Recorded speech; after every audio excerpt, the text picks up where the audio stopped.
In 2016, on June 23rd, David Cameron called a vote.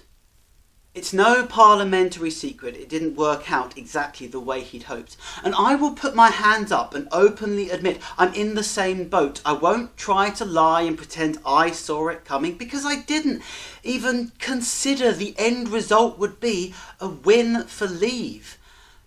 But how? When I look back now, with the crystal clear goggles of Captain Hindsight, I just think, wow, how was this ever not going to happen? A slighted nation of working class, the vast majority having spent the last third of a century underpaid and working for the gentry for a miserable wage, in the hope that one day they may have saved enough that they'll get to finally pay off their death pledge debt. And to this proletariat, you said, hey, are you guys okay with where we're at, or do you want us to shake things up a bit? Did you think they'd say, no Gov, we're good as is? The 52% weren't looking at this as a political shift or an immigrant issue. They're not racists or haters of foreign places. The few that were can be dealt with on a case-by-case basis. You gave this choice to people who had a debt to pay and no way up the ladder.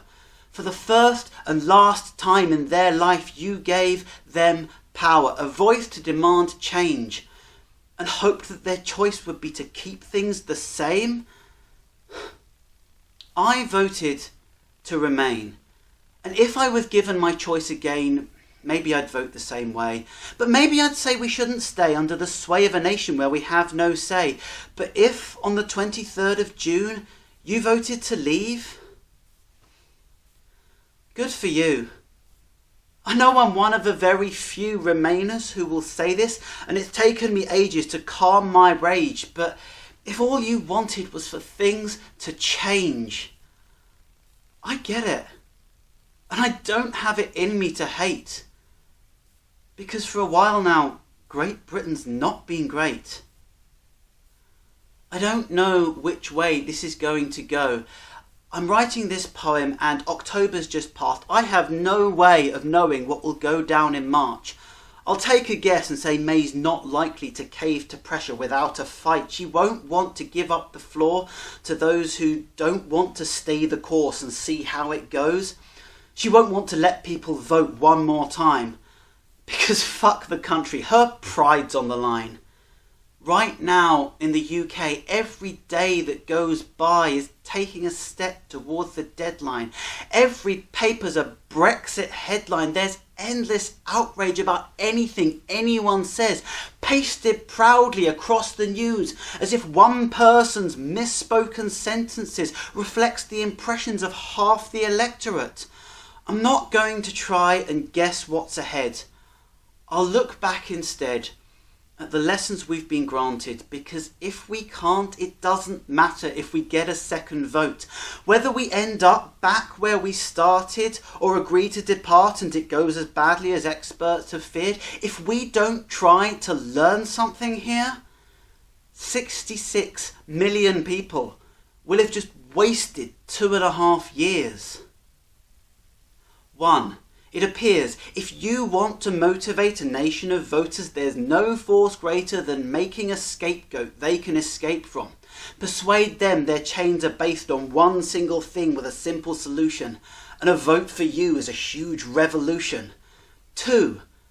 You shouldn't class an entire half of the UK's population as racist, based on a single choice they've been faced with when both sides of the debate have been legitimised inside the Commons chambers.